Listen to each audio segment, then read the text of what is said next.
This is King Turpin coming to you from Chattanooga, Tennessee, on the banks of the Tennessee River at Coolidge Park. And the reason I'm here is because a very significant part of our family history took place right here, not far from here. In the background behind me here is the Tennessee River. And my grandfather, King Turpin, was born on a houseboat right here on the Tennessee River on February 3rd, 1903, the son of King Turpin and Elizabeth Bell Magsby. Over in another part of the city here, in an area called Market Square, a few years after my grandfather's birth, not exactly sure when this happened, but in an area called Market Square, according to an interview with Minnie Bell Turpin, it was a residence at 525, an apartment or a room at 525 Market Square. My great-grandmother, Elizabeth Bell Magsby Turpin, died there. And after her death was buried, according to the family oral history, in a place called the Beasley Cemetery. I've not been able to locate Beasley Cemetery. The closest I can come to a Beasley Cemetery is a Beeson Cemetery. So that's been something we haven't been able to locate yet. But after Elizabeth Bell Magsby's death, the family lived in various places. The exact chronology we don't totally know for sure. King Sr. Would go up and down this river, apparently just getting work wherever he could find it, traveling by houseboat, apparently.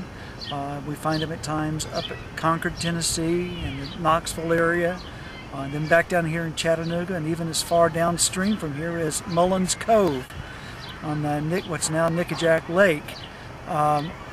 While living at Mullins Cove in the vicinity of the lock and dam, there was an incident in which my grandfather, Little King, was unjustly punished, it seems, by his father, and my grandfather ran away from home and took his little sister with him.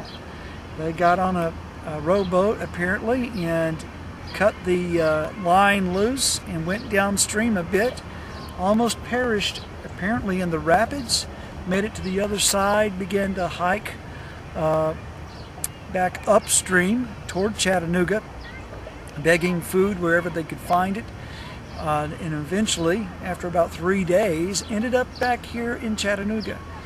Here in Chattanooga, they went immediately to the home of a Captain Frazier. Captain Frazier was a Confederate captain from the Civil War and had become quite a wealthy landowner here in Chattanooga. And he lived in a large house near the intersection of Fraser Avenue, which was named after him, and Walnut Street, on a knoll. The place of the home or the estate was referred to as the Cedars. Later on, the house did burn, and some businesses and things took the place of where this estate once stood. So Captain Frazier is quite a significant friend to the family, and it would be interesting just to do a little bit more digging on his history. Minnie Bell tells the story of times when Little King, and at times she would join him, would run off from home to go and try to climb Lookout Mountain. She tells of how they would climb up at like about 50 feet or so, and then they would slide back down, climb up and slide back down. On at least one occasion, they ran off to ride the incline up Lookout Mountain. The incline goes from the foot of the mountain to the top of the mountain. Quite an impressive ride.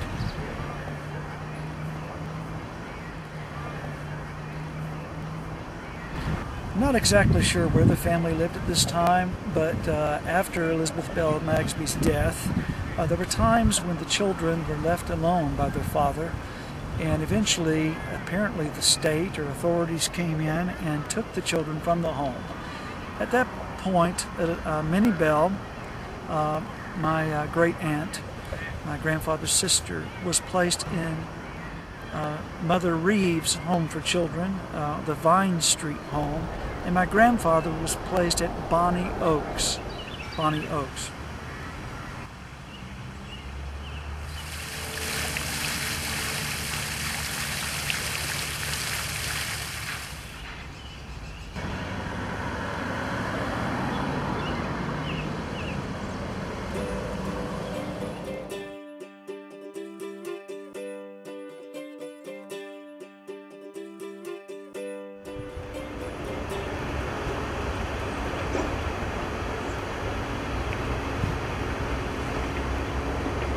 Right here it is. Captain Fraser, S.J.A. Fraser, born January 29th, 1840, died December 11th, 1921, Captain, Company D, 19th Tennessee Infantry, CSA. His wife,